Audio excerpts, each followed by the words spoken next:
Media show. As austerity bites harder this year, is it right to call some on benefits shirkers and others who are working strivers? The Prime Minister used this language, but the Deputy Prime Minister, Nick Clegg, said this week that he didn't think it was helpful to portray a divide between the deserving and the undeserving poor. All this is happening as the 1% increase cap on wage benefits passed its first hurdle in Parliament. Labour's David Miliband described the bill as rancid. The bill has a second reading on Tuesday. Just before the parliamentary vote, the government's own impact assessment of policy admitted that it would hit the 10% of poorest people hardest. Among those affected will be disabled people and lone parents. Let's take a look at this report from Emily Churchill. The controversial plan to cap increases to working age benefits was given a vote of confidence by MPs last week. The vote brings the bill, which would limit the rise in benefits like job seekers' allowance to just 1% a year, one step closer to becoming law. Although it doesn't look like it on the surface, the proposal is likely to mean welfare claimants will receive less in real terms, because their benefits will not rise with inflation. The coalition government says it's only right that benefit increases are limited in the same way as public sector pay, which is also capped at 1%. But just a few hours before the Welfare Benefits Uprating Bill was to be debated in Parliament, it released figures showing who the cap would hit the hardest: people with disabilities, lone parents, and the poorest 10% of households. The government's impact assessment of the bill found that the poorest 10% of households would lose most in percentage terms, with their incomes falling by 2%, or £4 a week. 34% of households containing somebody with a disability would lose out, compared to 27% of households where no one is disabled. And single parents would be worse affected than other families, losing £5 a week.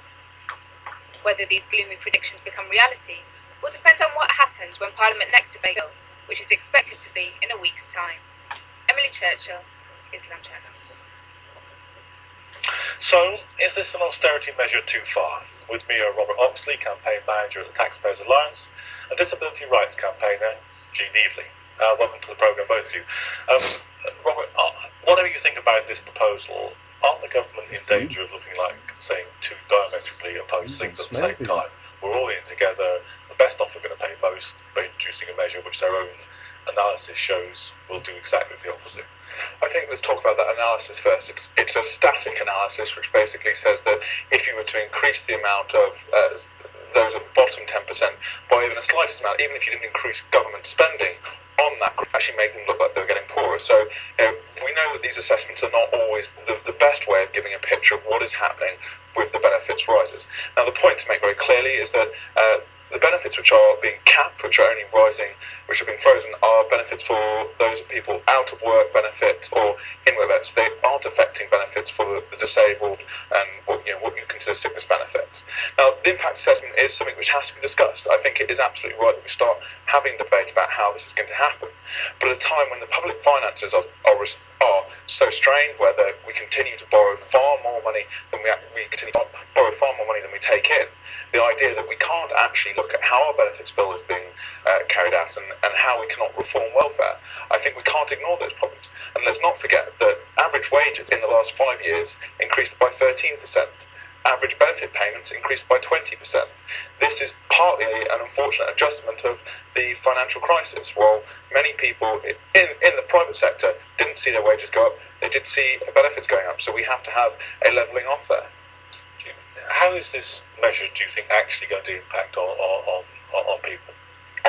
It's difficult. As Robert said, it affects job seekers' allowance, it affects ESA, but it's only the ESA component for everybody. So when you look at the add-on bits of ESA that you get if you're disabled, they will still go up in line with inflation.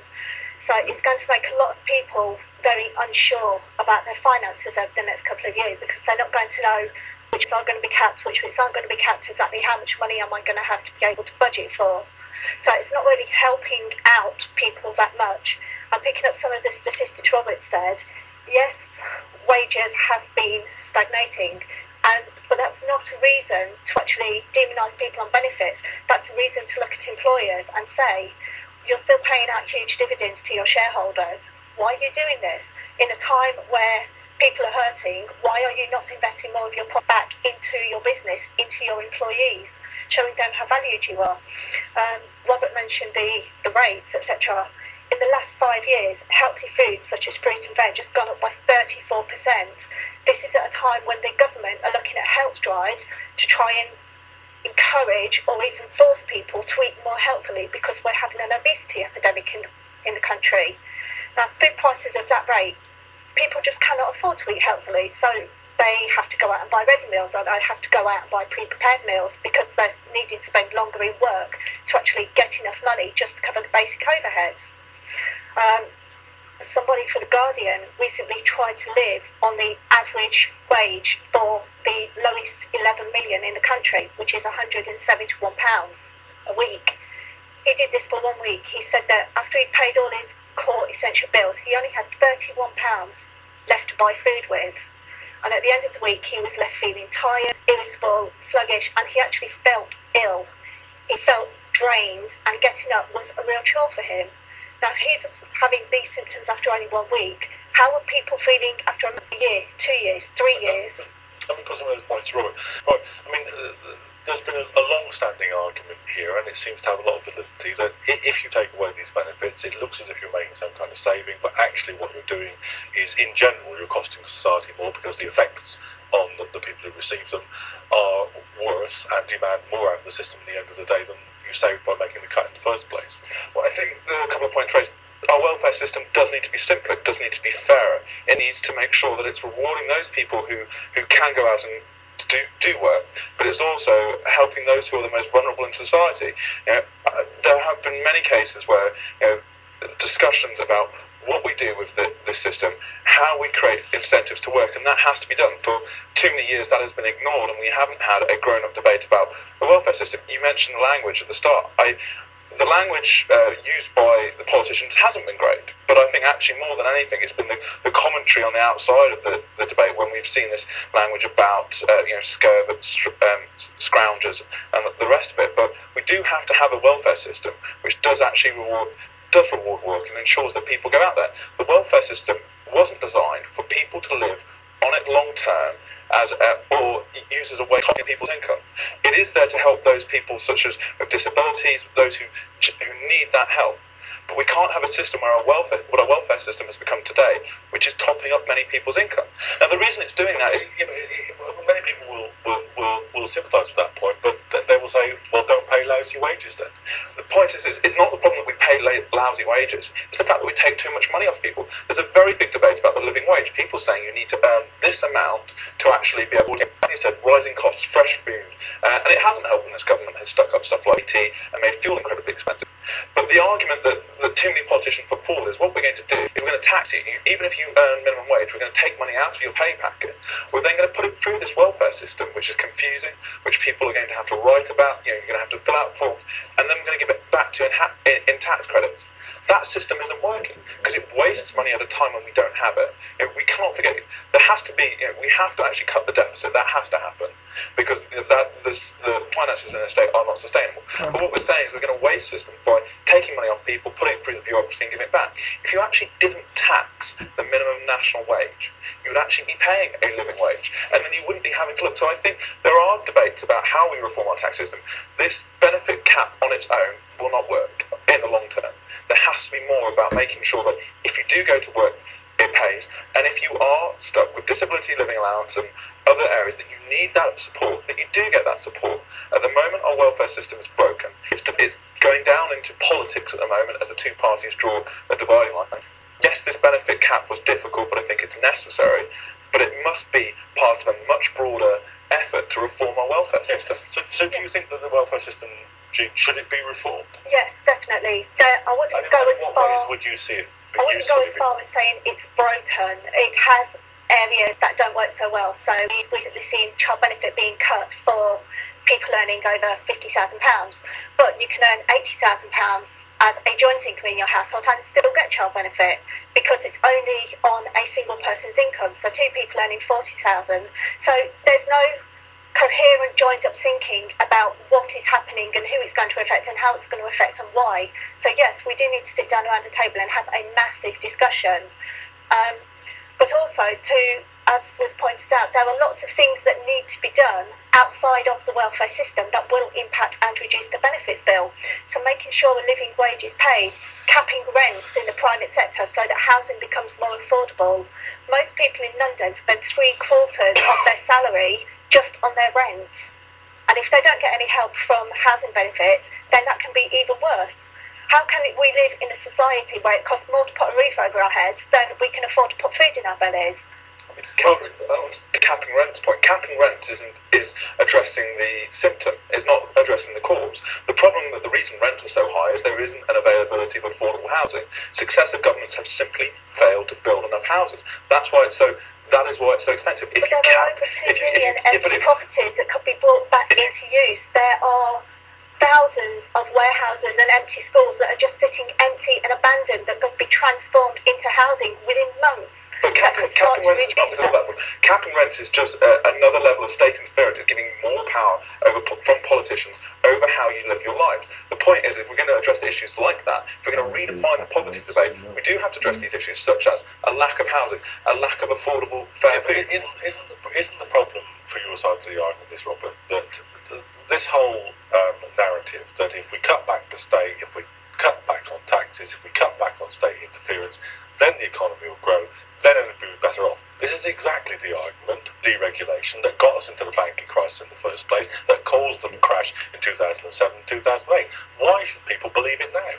Well, because the financial crisis wasn't a lack of regulation, it was the fact that the regulators were basically useless and didn't enforce it because the political elite at the time became but the political elite got too close. There's two very different things. What we haven't got today is a deregulation and freer markets. We've got this kind of crony capitalism where taxpayers basically bail out banks who have taken on this issue. But that still doesn't address what the cause of why we're addressing the benefits issue. It isn't because the banks have gone bust. It's because we were spending too much money. Even when we were at the height of our kind of the financial, but still spending more money than we were bringing in.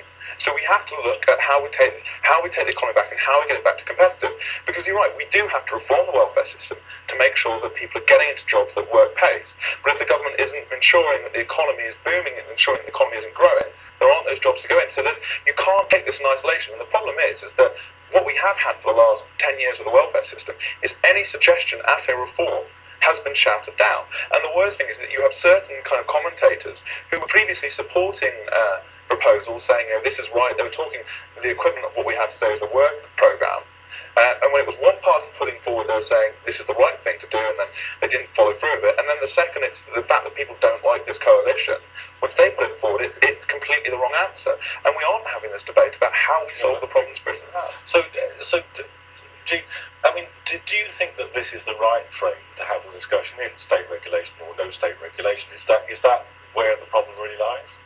There's always going to be a need for some sort of state regulation, but it's the way that the state regulates and where the state regulates, and the fact that it shouldn't be us having this discussion. It should be the main political leaders, it should be the MPs sitting around and saying, okay, we're going to put party ideology aside for 5 minutes and we're just going to have a grown-up discussion about these issues and see what we can do. And they don't seem to do that. It always seems to be about what can we take from and who can we take it from. As we were saying, there's been a raft of news in the media about 800 new jobs that are just about to be created because Jaguar Land Rover need to build more cars. There aren't going to be 800 more jobs because Honda are about to go bust and lay 800 people off. So all that is going to happen is those 800 people that are currently working in Honda are going to move over to Jaguar Land Rover. We aren't going to get 800 people that are currently sitting on benefits, for want of a better word, into the jobs market. There is no jobs creation. So saying that reducing the benefits bill is going to stimulate people to go out and get more work just isn't happening. I contacted the Office for National Statistics over the weekend, and the government keeps going on and on and on about they've created 1 million new jobs while they've been in power. According to the Office of National Statistics, a lot of those jobs that have supposedly been created, the same people in exactly the same company doing exactly the same job, but the company's been moved from public sector over to private sector. So it's schools that have transferred into become academies. So they are now private sector teachers, not public sector teachers. But as far as the government are concerned, they're new jobs. There is no growth in the labour market. There is no stimulation to actually increase revenue, to increase jobs. There is no okay, you've made £20 million profits this year, you're not allowed to pay that out in dividends because the country needs that money. You've got to stimulate the economy. You've got to have training programs where you actually pay people, not where you're taking them to work for free, and then once the training program's over, you sling them out and get the next load in. I mean, isn't that the problem for the government, Robert, that austerity isn't working? Otherwise, at the last autumn statement, the Chancellor wouldn't have had to get up in the House of Commons and say, sorry, all the projections are up the creek, austerity is going to last much longer, everybody's seen the statistics, the economy is on the verge of a triple dip recession. People just aren't going to believe that one more round of cuts is going to suddenly result in growth. It's not a case that they're not going to believe it, they just can't handle it. There is nothing left that most households can cut back on unless they do just stop eating or they stop paying their rent and then they become homeless, and then that's a whole other set of problems that they have to deal with. Scenario. Well, without wanting to be too flippant, what's austerity? The fact is that government spending continues to increase, the public debt continues to increase, the deficit isn't coming down. It is not because this hasn't simply been created because the cuts have started. I think in the last year it was only about 10% of the necessary spending cuts have actually taken place. We've had a lot of language and rhetoric about cuts, but we actually haven't seen that happen. The reason the economy is going as it is and is only growing with meagre growth is because basically politicians have been too timid.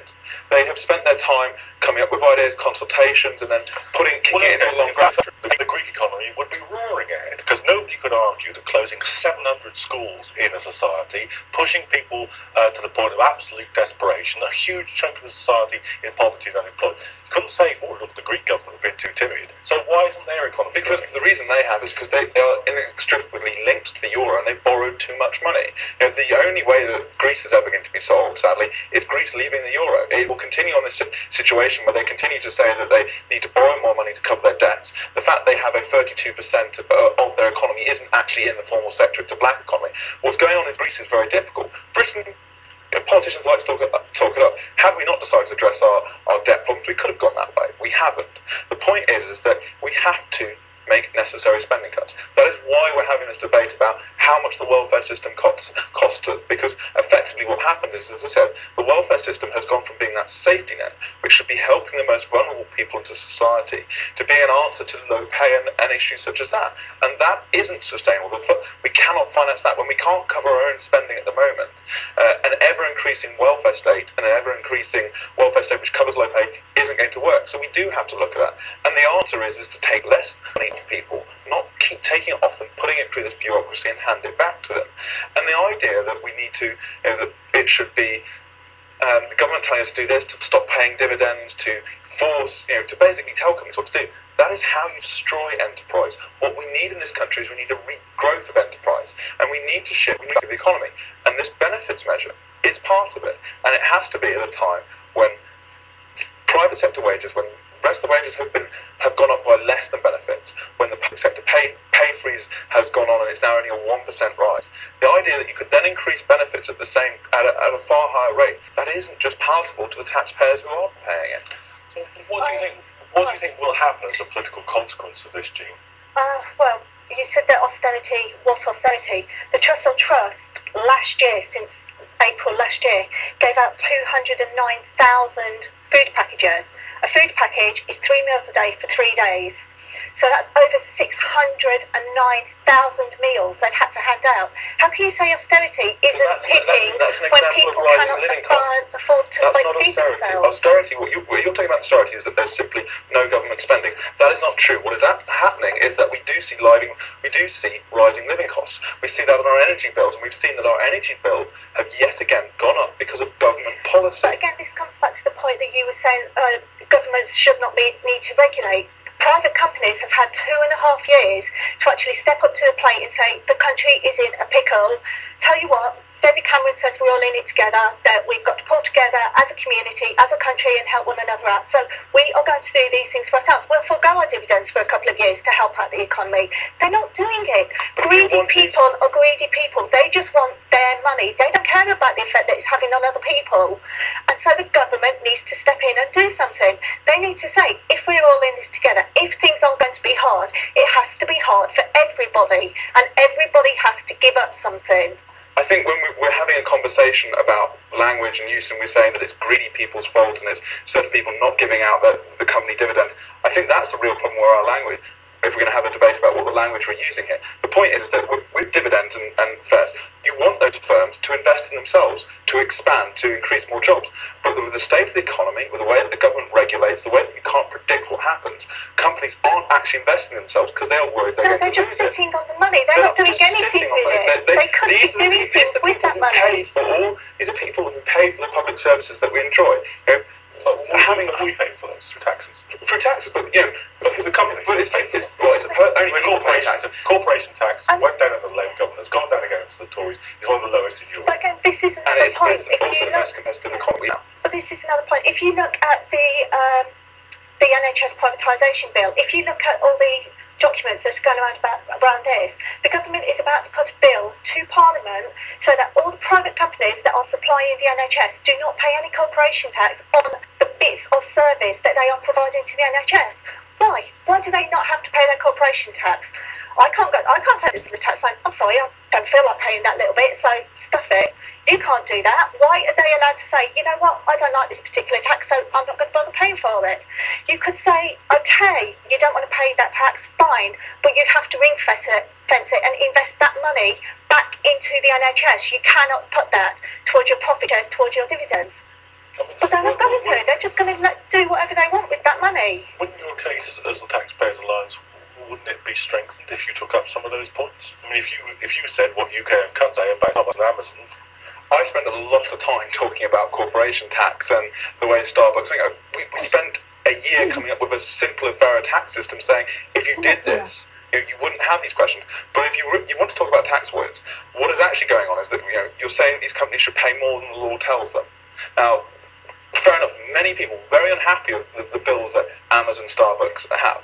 But the problem is that it's the law that we've created. It's the most complex tax code that we have in the world. It's politicians who design this system. So it's all very well for politicians to decry these companies, but they're the ones who have the power to actually make things simpler so that the tax system actually works for people, so that people don't feel that corporation tax is some kind of voluntary payment. And if you don't... That's the same argument that we're having over welfare. Nobody sat down around a table with all the paperwork in front of them and looked at every little thing and said, well, if we do this, how's it going to affect that? And if we do that, how's it going to affect this? They just thought, there's a problem here, here's a solution. And it was just a sticking plaster that's created a much bigger problem down the line. Our tax code is the result of 20 years of successive governments, even more, fiddling with the edges and actually never really getting down to reforming it. We put forward this thing called the single income tax, the 2020 Tax Commission. This was how to radically reform our tax system so it was simpler and fairer, and so those companies who what you'd say, what people consider aggressive schemes, an aggressive type of tax avoidance, who take advantage of the kind of loopholes that you and I can't do because we're paid by kind of a pay-as-you-earn simple kind of pay slip, or because you're in receipt of benefits. Now, we can't exploit those loopholes, but other companies can. There is going to be that anger, and the problem that we have a situation of our tax code at the moment is the fact that too many people who can hire clever accountants or rich lawyers can get around the system. Now, we can decry those companies all we want, but they are sticking within the letter of the law, and we're never going to change that. What we have to change is the law, so it's simpler and fairer, so these loopholes don't exist. Well, I'm going to have to bring you to a close there, because that's about all we've got time for in this week's episode of the Politics and Media programme. You can still follow us on Twitter at Islam Channel CA, that's Islam Channel Current Affairs, at Islam Channel CA on Twitter, and I hope you'll rejoin us for next week's edition of the Politics and Media programme.